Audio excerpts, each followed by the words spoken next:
कोणार्क, अपना शहर अपनी बातें। नाव काय काका तुमचं? पटवर्धन. कुठे शाळेत मुलांना सोडायला आलेला?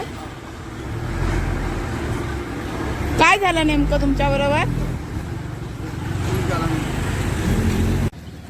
काका तुमचं नाव सांगा आणि नेमकं काय घडलंय आज ते सांगा. ऋषिकेश मदाने माझं नाव. आमच्या सोसायटीच्या समोर काही ऑइलचा टँकर गेला आहे का डिझेलचा टँकर गेला काही कल्पना नाही, पण सगळा रोड चिकट झालेला आहे. परीक्षेला मुलं जातात आहे, फिरायला मुलं जातात आहे, पालक मुलांना सोडायला जातात आहे, ते घसरून पडतात आहे. तिथं आम्ही आता सगळे तिकडे दगडं टाकून आलेलो आहे आणि दगडं टाकून आलून आता इकडे बघत आलो तर इकडे पण तीच परिस्थिती आहे. सगळीकडे मला वाटतं ऑइल टँकर गेला का काय गेला त्याच्यामुळे ही परिस्थिती उद्भवलेली दिसते. ओके, मला सांगा नेमकं काय झालं इथे?